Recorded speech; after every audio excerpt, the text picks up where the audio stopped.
9 de la mañana con 7 minutos, estamos ya de regreso del comienzo musical de Enlace USACH y preparados para lo que va a ser nuestro panel del día de hoy. Vamos a saludar de inmediato a quienes ya están conectados con nosotros para poder ir abordando varias temáticas de la contingencia. Saludamos a Felipe Caro, profesor universitario, analista político y graduate ambassador de la John Glenn College of Public Affairs. ¿Cómo está, Felipe? Muy buenos días.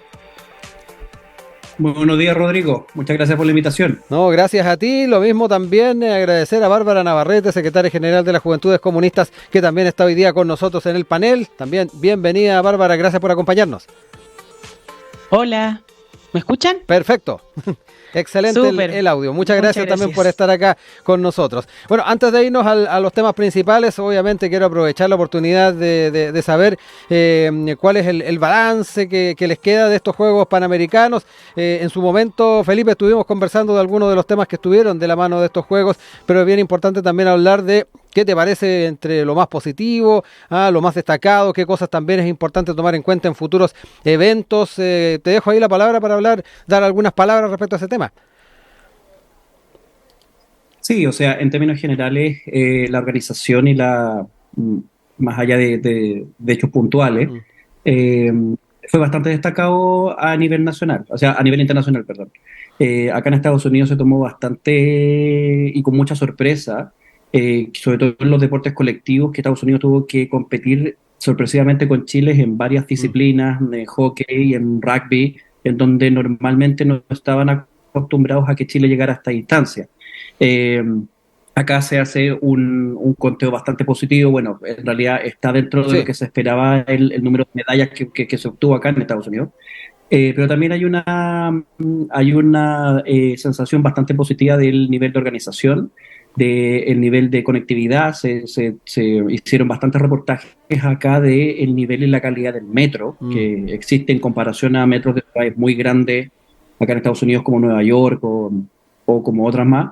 Destacando las características de la infraestructura, la conectividad, el entusiasmo de la gente, que fue mucha más gente de la que se pensaba. O sea, fue más gente, asistió más gente a los distintos eventos de los que hubo en Lima en su momento. Exacto.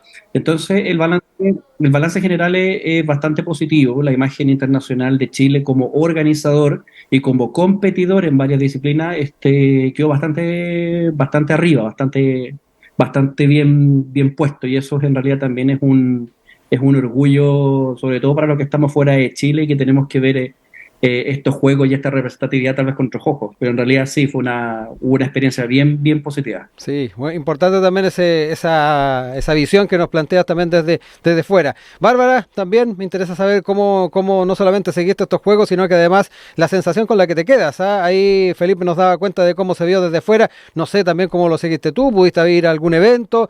Cuéntame un poquito. Sí, bueno, yo creo que sumar a lo que planteaba Felipe, de que el desempeño de los juegos fue muy positivo, muy masivo, además muy transversal, y yo diría que, o al menos yo esperaría, que fuera un impulso para efectivamente promocionar mucho más el deporte, la cultura deportiva, la formación de jóvenes que pudiesen representarnos.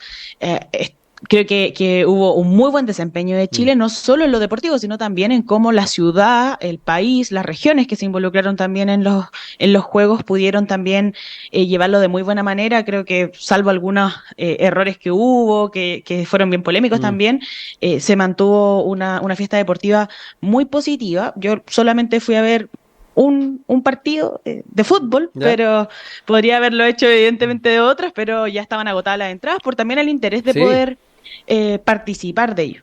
Hubo bastante entusiasmo.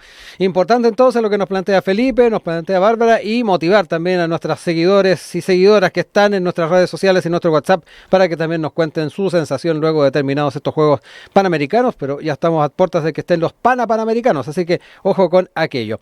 Nos vamos con los temas que tenemos propuestos y nos quedamos con lo que son ya las tomas de posición en torno al proceso, o más que nada al plebiscito constitucional. Saber Sabemos que la semana pasada tuvimos ya la votación en el Consejo de la propuesta y ya se empieza, ya lo decíamos, a tomar bastantes decisiones. Algo que marcó bastante la agenda el fin de semana fue el planteamiento hecho por el expresidente Ricardo Lagos, que tomó partido por esta propuesta. Estoy por el rechazo, dijo en conversación con el diario El País, y dijo que siente una gran decepción ante la forma como ha concluido este proceso para crear una nueva constitución.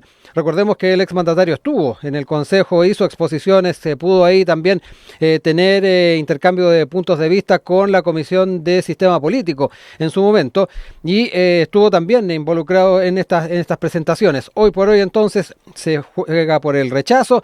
También durante estos días hemos tenido posturas que han asumido otros partidos. Ayer nomás conocíamos lo que planteaba Evópoli por el a favor, pero quiero quedarme con ustedes para poder seguir también no solamente las implicancias que tienen estas tomas de posición, sino que además la toma de posición de personas como Ricardo Lagos, cuánto pueden marcar también el debate. Felipe, te dejo la palabra para comenzar.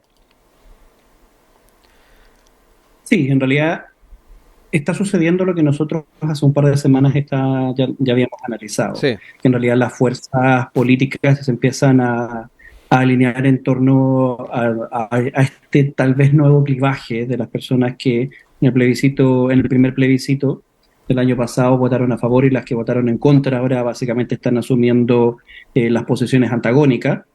Se está preparando una batería más o menos importante de ayuda comunicacional para poder sostener ambas opciones.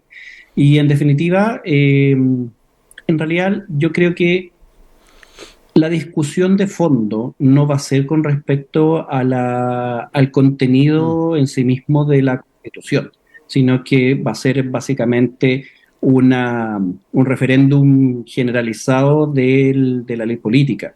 Y por lo tanto también aquí vamos a encontrarnos con un nivel importante de desapego.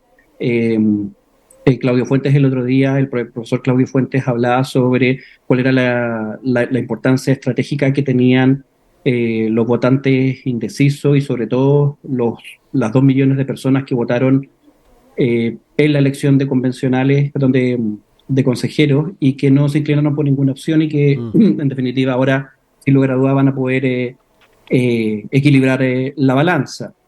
Lo que sí yo me atrevo a sostener es que este plebiscito va a ser mucho más acotado en términos de la distancia de la opción que gane. Va a ser mucho más estrecho de lo que la gente está presuponiendo, por lo menos de lo que se veía, lo que se marca en las encuestas hace un par de meses atrás.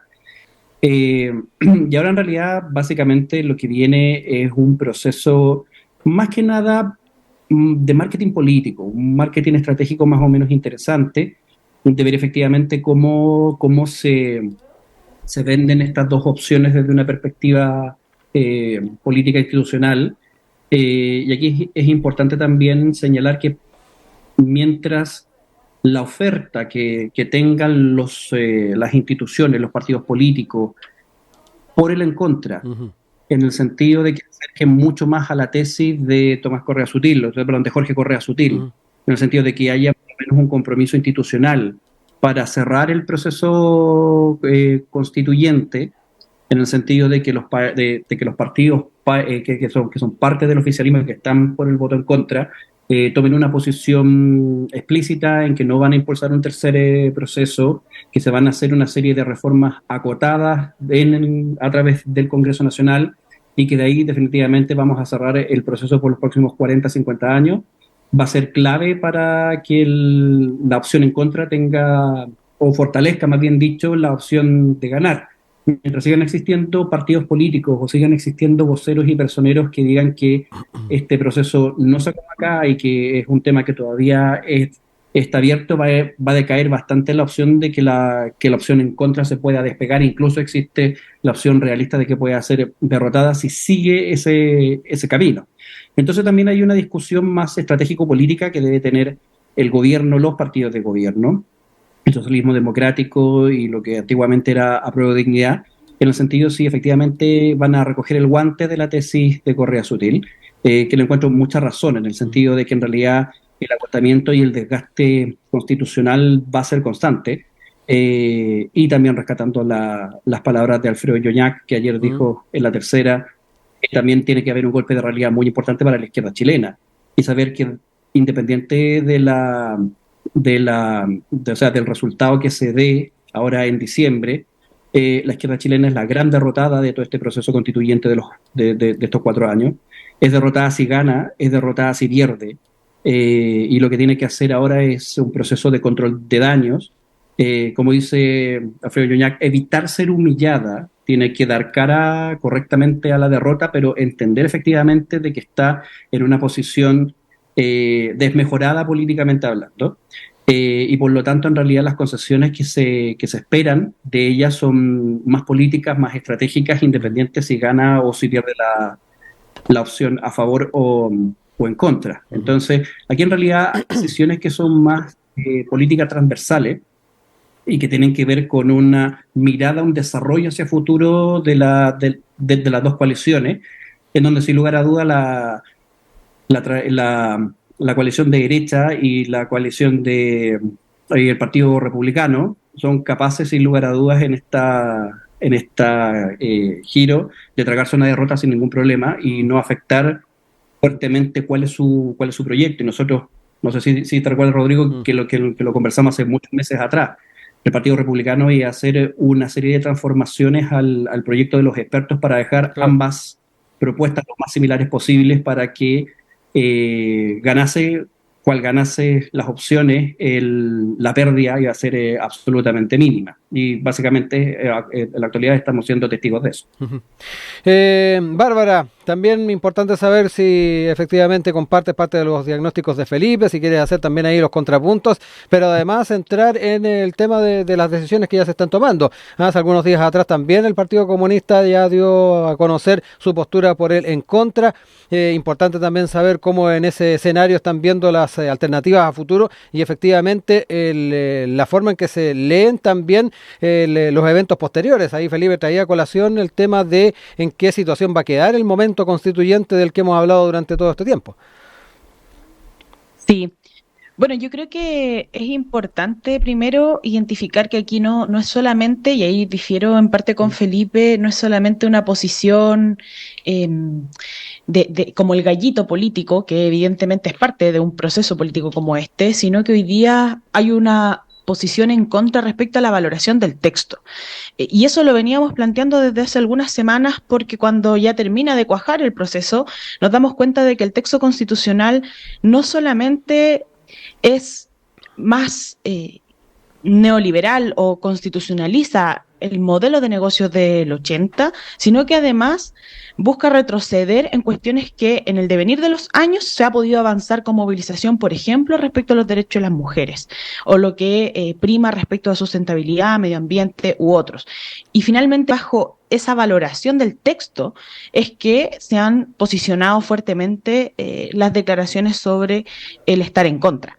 Yo diría que lo que hace el presidente Lagos, de hecho, el expresidente Lagos es valoración de lo mismo. Es una persona que además en el proceso anterior no dio cuenta tan clara como hoy día lo está haciendo de su posición respecto al texto constitucional, porque además hay una cuestión distinta al proceso anterior, que aquí hubo un esfuerzo inicial para que la elaboración del proceso de la nueva Constitución fuera con una mirada de Estado de largo plazo, aprendiendo de lo que fueron los errores del primer proceso.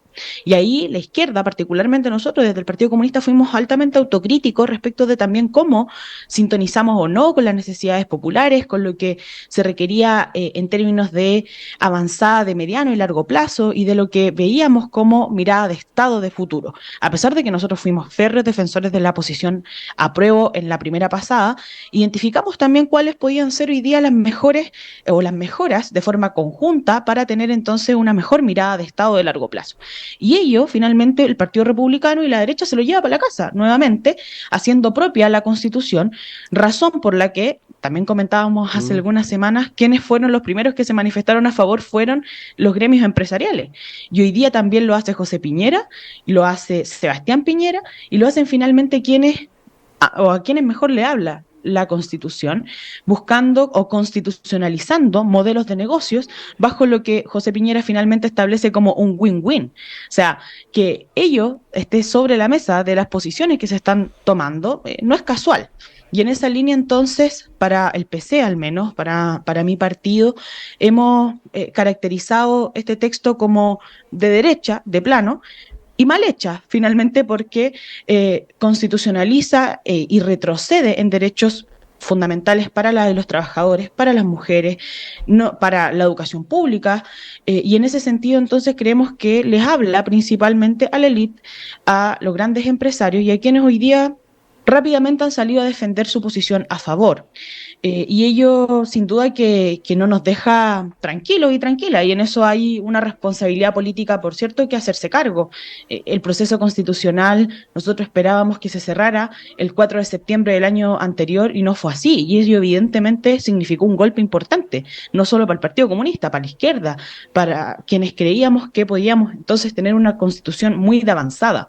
Y no fue así, y hoy día nos encontramos nuevamente en una posición compleja, pero no por eso vamos a dejar de manifestar o vamos a querer quedarnos con un texto que de plano para nosotros en la valoración de lo que menciona es mala y significa retrocesos para el país.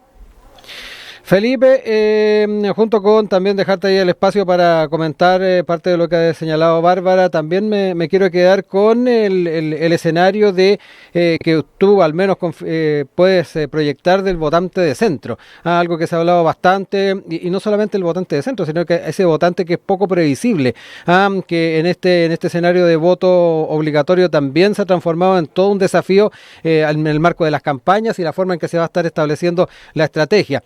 ¿Cómo ves también ese escenario y cómo ves también la posición que puede asumir desde la democracia cristiana? Hoy día temprano, sin ir más lejos, en línea 1 estuvieron conversando con el presidente de la ADC, el diputado Alberto Undurraga, y él ahí también daba cuenta de las diferencias que hubo en el primer proceso a la hora de definir la votación. Algunos estaban por el apruebo, otros por el rechazo. Sin embargo, hoy pareciera que todos se están aglutinando en el en contra. Dijo que esta nueva constitución le es más cómoda a la derecha, a la centro derecha. Tenemos una constitución donde se impone una mirada que es populista, eso lo planteó el presidente de la ADC hoy día. ¿Cómo ves también esos escenarios, tomando en cuenta que para muchos el centro es importante en el marco de esta definición? Sí, sin lugar a duda. Mira, yo, Rodrigo, tengo, siendo bien honesto, ¿sí?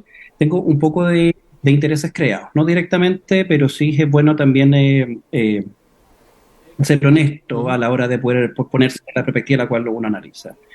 Ohio State University, donde yo estoy actualmente, participó en este proceso siendo un asesor bastante importante a través del Instituto IDEA, que es el Institute of Democracy, Engagement and Accountability, y a través de la Fundación Piensa, hicieron un trabajo participativo, implementaron una serie de procesos técnicos y de participación ciudadana. También se hicieron bastantes charlas a nivel ciudadano, básicamente a través de redes sociales, a través de convocatorias de Zoom, para poder participar en el proceso de elaboración técnica de este nuevo proceso constituyente. Y va muy en la línea de también el trabajo de lo que hizo la Convención de Venecia, que da cuenta de que esta propuesta constitucional es una propuesta equilibrada. Ahora, ¿por qué es equilibrada? Y esto lo hemos conversado antes. Sí. Es una propuesta equilibrada porque recoge un modelo institucional de las democracias occidentales que están muy aplicadas en Estados Unidos, en Canadá, y a través del famoso Estado de Bienestar o el famoso Estado Social de Derecho que se implementa en Europa. Y por lo tanto, si la propuesta a nivel internacional cuenta con esas características, está lejos de ser considerada una constitución que solamente encaje a unas perspectivas o un modelo particular de la derecha o de la centro derecha en Chile.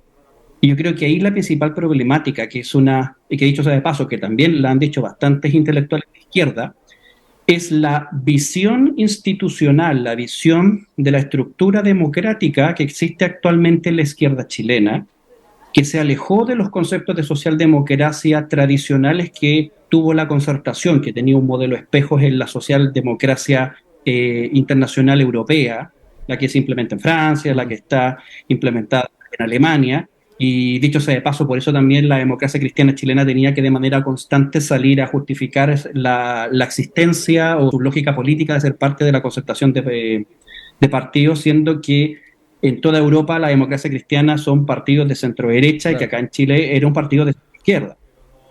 Entonces, sin lugar a duda, hay un cambio significativo de paradigma, en el sentido de que cuando llega esta nueva generación de izquierda que se autoidentifica como izquierda pura, rescata, y que quedó explícito en la propuesta anterior, un modelo absolutamente distinto de lógica democrática, que en realidad es una lógica muy asambleísta y que es una lógica que genera una división y un debilitamiento institucional.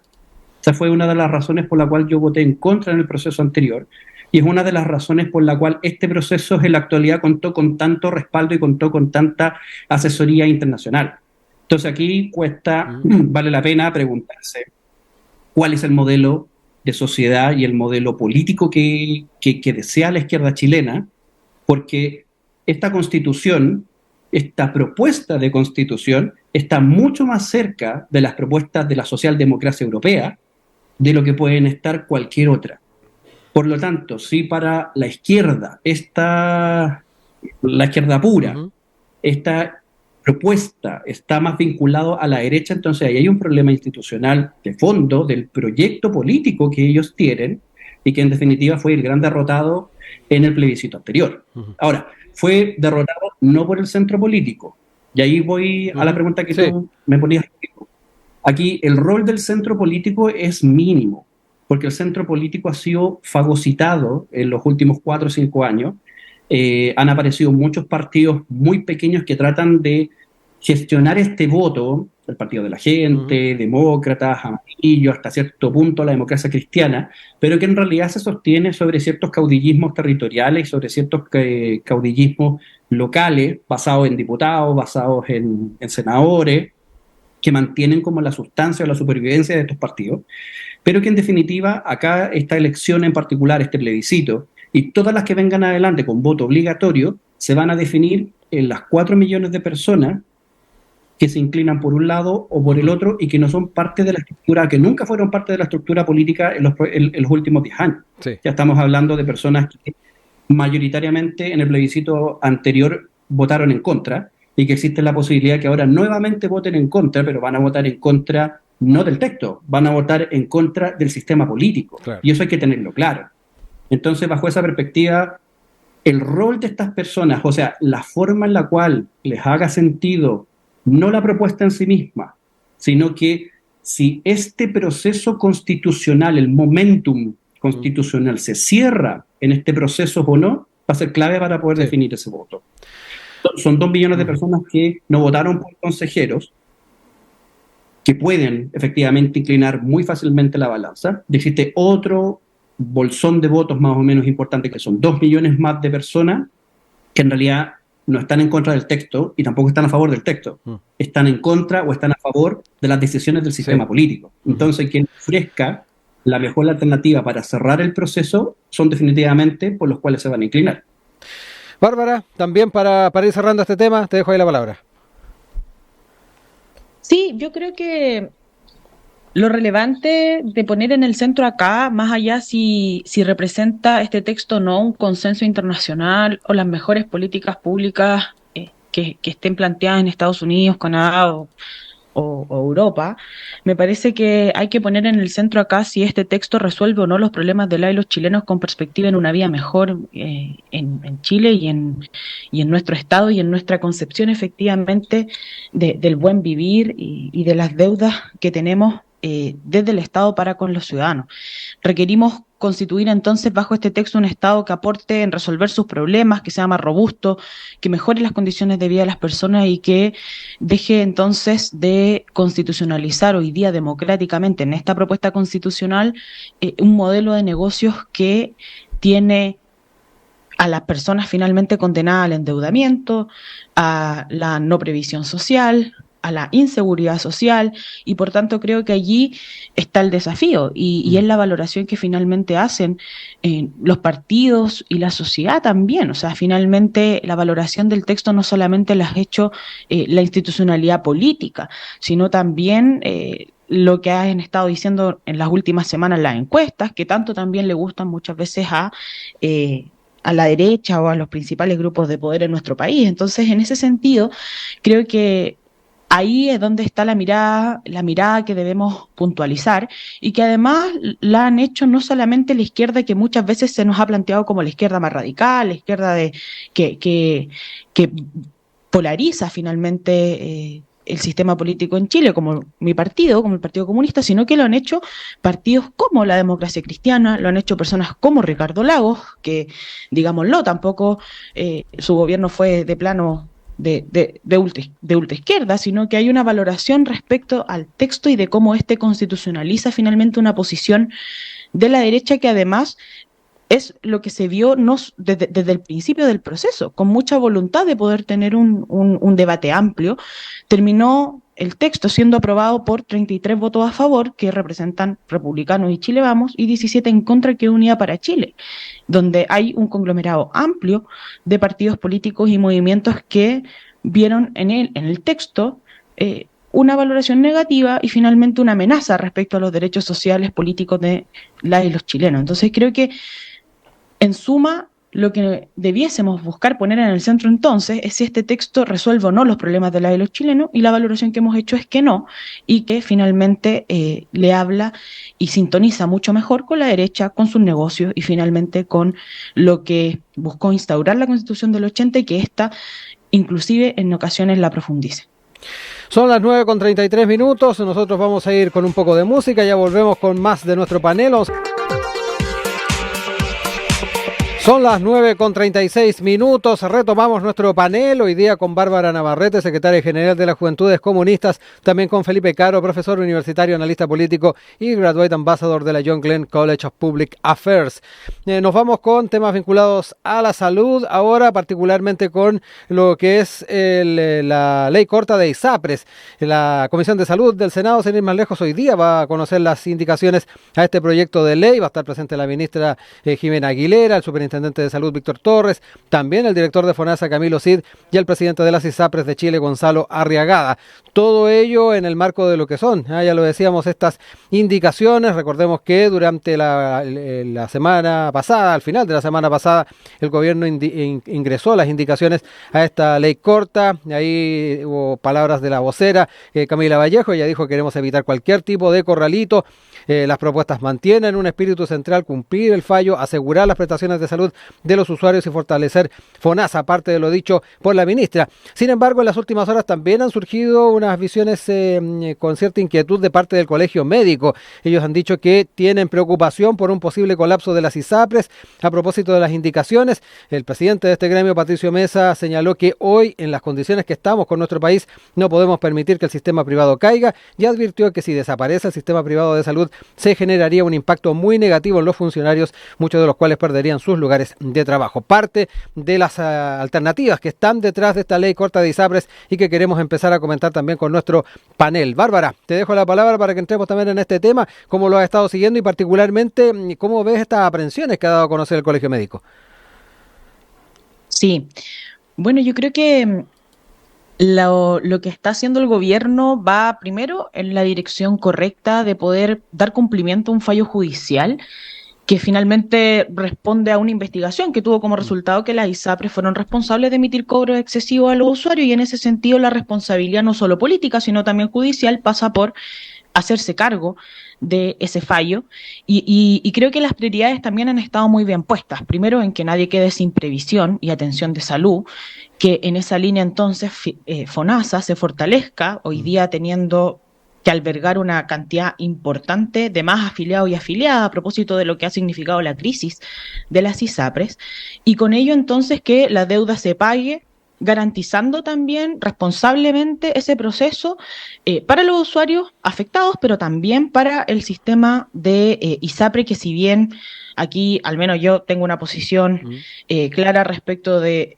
que se debe fortalecer el sistema público y por tanto terminar con el negocio de las ISAPRES, me parece que no es responsable creer que de un día para otro entonces podamos terminar con ellas y dejar entonces sin seguridad previsional, sin lo que significa la cobertura de salud a millones de personas en nuestro país. Por tanto, creo que ahí el gobierno también ha puesto el acento en su actuar responsable. O sea, hoy día lo que se propone es que sea un sistema de devolución con un plazo de hasta 10 años, con un monto de deuda que busca también tener un equilibrio entre lo que se estimó inicialmente, lo que fue finalmente el informe final y lo que se termina de establecer como pago, con una fórmula de pago donde se define un monto por usuario, y eso también es responsable para poder tener garantías y certidumbre en el pago de la condonación también de este sobrecobro.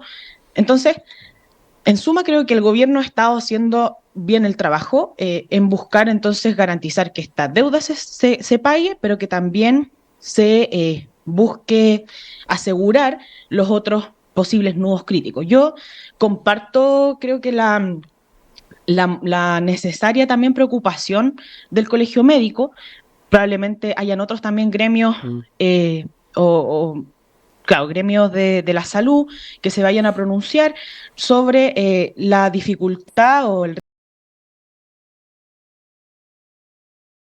que implicaría también golpear a prestadores privados, lo que ya está sucediendo también hace un tiempo, y lo que dejaría, por cierto, la incertidumbre a trabajadores y trabajadoras que no tienen ninguna responsabilidad con el manejo del negocio que han hecho las instituciones de la ISAPRE. Y en ese sentido, yo creo que le haría una invitación a la Asociación de ISAPRES que entonces se pongan de acuerdo ahora en cómo van a salvaguardar la salud y las condiciones laborales de miles de trabajadores, así como se pusieron de acuerdo para hacer este negocio, que se pongan de acuerdo entonces en cómo generan las mejor de las condiciones de pago, se hacen cargo responsablemente de su actuar, pero también perspectivan de la mejor forma cómo entonces no colapsa el sistema y ponen en el centro entonces a los usuarios de la salud, así como emplazaron en algún momento al gobierno planteando que fortalecer FONASA es como básicamente decirles, oye, terminemos con el negocio de la ISAPRES, terminemos con la ISAPRES como nada. Entonces ideológicamente están usando a los usuarios de la salud que lo plantearon. Yo les diría entonces que hoy día se hagan cargo de las consecuencias de su negocio para entonces asegurar y coordinarse en que no exista un colapso en el sistema de salud y generemos las mejores de las condiciones para el pago de la deuda y para la mejor de las condiciones para los trabajadores y los prestadores privados de salud. Felipe, también importante saber cómo ha estado siguiendo este tema. Ahí ya tenemos definiciones que se han tomado al menos por parte del Ejecutivo en lo que tiene que ver con estas indicaciones. Ya lo decíamos, hoy día van a estar en el Senado. Sin embargo, hay inquietud en algunos sectores. Ahí manifestábamos lo del Colegio Médico. ¿Cómo lo has estado también siguiendo tú y particularmente la apuesta que está haciendo el Ejecutivo, si efectivamente crees que colma las expectativas? Sí, es un tema altamente complejo, porque en definitiva el sector privado, no el sector de las aseguradoras, sino que el sector de los prestadores depende financieramente en una razón importante de los ingresos que le generan el modelo de ISAPRE. Y es a través de ese modelo que estos prestadores privados también pueden obtener precios competitivos para poder cubrir la demanda pública. Nosotros recordemos que muchos de los prestadores privados, sobre todo los más grandes, los más masivos, son los primeros en ser solicitados en FONASA Libre Elección. Entonces, en definitiva, acá el análisis tiene que ver más que por el modelo de aseguramiento privado o público, tiene que ver principalmente en que cuál de las dos alternativas genera una sostenibilidad efectiva en el sistema público y cuál efectivamente genera una sostenibilidad en el sistema privado. Las clínicas en ese sentido han sido bastante implícitas en decir de que la quiebra de un par de ISAPRE podría generar también para ellas una quiebra institucional importante, porque muchas de la deuda que tienen actualmente las ISAPRES es por prestaciones que ellas hicieron y que por lo tanto las clínicas se verían impedidas, por ejemplo, de pagar los honorarios médicos, los honorarios del resto de los profesionales de la salud, los insumos en sí mismos. Por lo tanto también haría insostenible la existencia de varias clínicas, tal vez no las más grandes, pero hay que considerar también el rol de la salud privada, sobre todo en regiones también. Y por lo tanto, el fondo acá no tiene que ver con la lógica de que si las ISAPRES deben o no deben devolver el dinero, porque eso ya está zanjado. Es ver la mejor manera de poder establecer un plan y un proceso de pago que evite la quiebra de la mayor cantidad de aseguradoras privadas. Porque va a haber un hecho de la causa, hay por lo menos 2 que ya están con alto nivel de insolvencia financiera, o sea, van a haber 2 ISAPRES sí o sí que van a quebrar. Y la inmensa mayoría de esos afiliados no van a ser reabsorbidos por otras ISAPRES, sino que van a ser reabsorbidos directamente en FONASA, y eso también va a generar un costo gigantesco muy grande a FONASA. Ojo, si no se trata solamente porque este proceso va a significar que estas personas tienen que llegar con el derecho garantizado del mismo plan de salud que tienen con la ISAPRE, la inmensa mayoría, además de los enfermos crónicos y los que están capturados por sus propias ISAPRES a través de planes bastante caros, y que por lo tanto el costo al aseguramiento público va a ser importante. Entonces, el incentivo, sin lugar a duda, está en no dejar caer el sistema de aseguramiento privado de la salud. Que esto sería una locura, sería absolutamente un suicidio. Ahora, si estas indicaciones logran esto o no va a depender netamente de la realidad política, porque puede decir en el papel son $1.000 millones, pero si de los $1.000 millones hay 600.000 que están concentrados en estas 2 ISAPRES que están en insolvencia, las ISAPRES se van a votar a insolvencia y definitivamente esa deuda va a morir. O sea, no hay ninguna forma de que eso se pueda recuperar. Y por lo tanto las ISAPRES que están más fortalecidas en el sistema, que normalmente son las que más seleccionan y son las que normalmente tienen los planes más caros, con este nuevo reajuste, con esta nueva reabsorción del 7%, van a poder sostenerlo y solventarlo sin ningún problema. Yo creo que la principal problemática, más que el monto de fondo, tiene que ver principalmente en cómo se puede hacer una flexibilidad dentro de esta ley corta, lo suficientemente estratégica para evitar que las aseguradoras privadas más masivas quiebren, que son las que efectivamente son las que pueden generar un impacto más decisivo dentro del sistema y sobrecargar FONASA, dicho sea de paso. Entonces, la pregunta si eran $400 millones o si eran $1.000 millones, en realidad venía de la mano principalmente con darle ese tipo de viabilidad. ¿Ya? Yo entiendo que para el gobierno es totalmente impensado un salvataje de esa naturaleza. Los $1.000 millones serán pagados en excedentes. Eso significa de que no va a haber plata física que se va a traspasar a las cuentas de las personas, que es una de las cosas que también se trabajó en la comisión de expertos en el Senado. Y que en realidad esos excesos pueden ser cobrados en prestaciones de salud, en medicamentos, entre otros elementos más que ahí podría tener una lógica mucho más sistemática. A mí me parece bien de que las ISAPRES en el plazo que tengan para poder pagar su deuda no puedan retirar utilidades, pero yo sería más flexible incluso, no lo dejaría en un margen de 10 años, que 10 años es mucho tiempo, sin lugar a dudas, pero que cada ISAPRE pueda presentar un plan con cierto nivel de flexibilidad, o sea, por lo menos darle tal vez unos 5 años más a las que están más críticas, con la idea justamente de que no salgan del mercado, y también abrir bastante la posibilidad que ingresen otro tipo de aseguradoras para poder diversificar el riesgo, como se conoce, y para darle mucho más sostenibilidad al sistema. Nosotros recordemos que la inmensa mayoría de la gente en Chile tiene FONASA, y que en realidad es un lujo a nivel internacional tener un seguro público. ¿Ya? Nosotros acá en Estados Unidos no existe el seguro público. Existen 2 programas bien específicos que son el Medicare, que es a nivel estatal, cada estado con una cantidad determinada de dinero para poder implementar este programa de atención de salud en hospitales públicos para las personas más vulnerables. Y está el famoso Obamacare, que eso ya es a nivel federal, porque la tasa de gente que no tenía seguros de salud acá en Estados Unidos era gigantesca. Y los seguros de salud acá son carísimos. Sí. Los seguros de salud en Europa son muy caros también.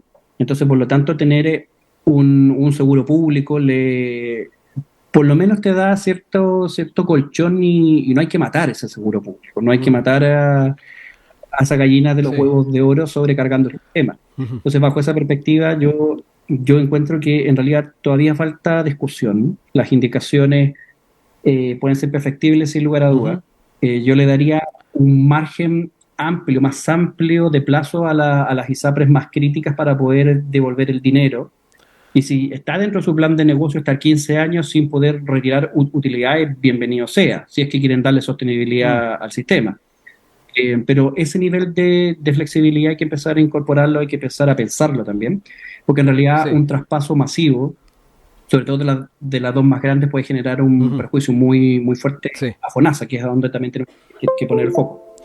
Bárbara, para ir ya cerrando, dejo ahí los tiempos finales para que vayan cerrando ideas, y me quiero quedar también con el planteamiento que hacía Felipe en torno a la flexibilidad, a la hora de pensar también en la forma en que se va a ir elaborando el trabajo legislativo y el escenario con el cual se van a tener que enfrentar las ISAPRES a futuro. También traigo a colación algo que señalabas, el rol que eventualmente puedan tener las aseguradoras. Ya durante estos días se señalaba que estas aseguradoras buscan ir más allá y ofrecer planes de salud para competir de frente con las ISAPRES. Eso en el escenario también de qué manera se está configurando el panorama dentro del sector. Bárbara, te dejo la palabra para cerrar ideas. Sí, bueno, yo creo que efectivamente, por el riesgo que implica para la población que hoy día se atiende en ISAPRE, para las prestaciones privadas en términos de clínicas y servicios de salud, sin duda que es importante tener un proceso, no sé si flexible es la palabra, pero sí que tenga certidumbre respecto del pago y de las condiciones financieras que hoy día tienen esas entidades. Pero creo que eso tiene que, por cierto, tener siempre en el centro el pago de la deuda y el robustecimiento del sistema público. Y en ese sentido creo que las propuestas dentro de las indicaciones también que se hacen de cobertura complementaria a cargo de FONASA, con un valor de prima plana, del mismo valor para todas las personas de reajuste, para que puedan entonces quienes se vean afectados por las situaciones de las ISAPRES no pierdan prestaciones y puedan entonces mantener su condición de atención de salud. Creo que va en el camino correcto. De la misma manera, el que se plantea es el que en caso de insolvencia de una ISAPRE, que la FONASA va a estar entonces obligada a brindar las mismas prestaciones, y para eso es fundamental que se fortalezca el presupuesto de salud público y también el apoyo en el Fondo Nacional de Salud para poder entonces tener una buena condición de atención y que tampoco colapse el sistema público. Y para eso, evidentemente, te tienen que generar todas las mejores de las condiciones para que suceda y para que momento tras momento vayamos entonces inyectando más recursos, mejorando la infraestructura y toda la capacidad del sistema público. Yo diría que lo fundamental es, yo confío en depositar precisamente esa confianza en la Superintendencia de Salud, quien va a ser quien reciba el plan de pago y administre este proceso, y que entiendo que van a haber 2 meses también para que cada ISAPRE pueda presentar ese plan de pago, pudiendo hacer cumplirlo de forma lo más responsable posible, pero también dando esas garantías y certidumbres para quienes fueron afectados por los cobros excesivos. Yo solamente terminaría enfatizando es que me parece importante que aquí tiene que haber voluntad, y no únicamente voluntad del gobierno y los parlamentarios de implementar entonces el fallo judicial, sino precisamente de quienes fueron parte o creadores de este problema, que son la ISAPRE. Y por tanto allí yo esperaría que el gremio, que su asociación también sea muy propositivo respecto de cómo plantea las mejores de las condiciones para que las ISAPRE entonces puedan dar cuenta de ese cumplimiento del pago de la deuda, pero que también entonces tengamos garantías de atención de salud para todas las personas. Felipe Caro, para cerrar el panel de hoy, también te dejo ahí la palabra. Sí, o sea, solamente reiterar que es importante, desde una perspectiva de justicia social, se podría decir, no hay nada más injusto que la gente de ISAPRE se vaya a FONASA. Porque, y más todavía, si se va la gente más enferma de las ISAPRES, se va a FONASA, porque son la gente que tiene los planes más caros, con cobertura más cara, y en definitiva va a ser la solidaridad de todas las personas y del chileno promedio, por decirlo así, que va a terminar pagando planes muy caros. Entonces el incentivo de los que va a estar pagando estos planes muy caros. Entonces bajo esta lógica, bajo este incentivo, la palabra correcta, Bárbara, es flexibilidad. En las políticas públicas se habla bastante sobre este concepto, no es necesario, o sea, no tiene ningún dejo maléfico al Al contrario, de hecho, es una de los requisitos y premisas básicas que tiene que tener cualquier tipo de política pública, un nivel de flexibilidad tanto en el diseño como en la implementación. Políticas muy rígidas generan también una imposibilidad de mejora y al final terminan siendo fracasos estrepitosos. Entonces, que exista una flexibilidad en el proyecto tiene que ir en línea directamente con la lógica de poder rescatar la mayor cantidad de afiliados que no se y se precisen, porque en realidad va a ser muy perjudicial para el sistema público si esto sucede. Entonces, queda todavía tela por cortar. Yo todavía creo que hay un margen de negociación que se va a dar, sobre todo en la Comisión de Hacienda, dicho sea de paso, para darle mucha más viabilidad a esto. Yo insisto, yo no descartaría la posibilidad de incluso extender más el plazo de la devolución en excedente de 10 años a 15, dependiendo de los casos. Pero sí, es un tema también de que hay que empezar a hacerse cargo, aumentar la cantidad de instituciones que pueden ofrecer este tipo de seguro para ayudar bastante a rebajar los precios y también aumentar la competitividad del sistema.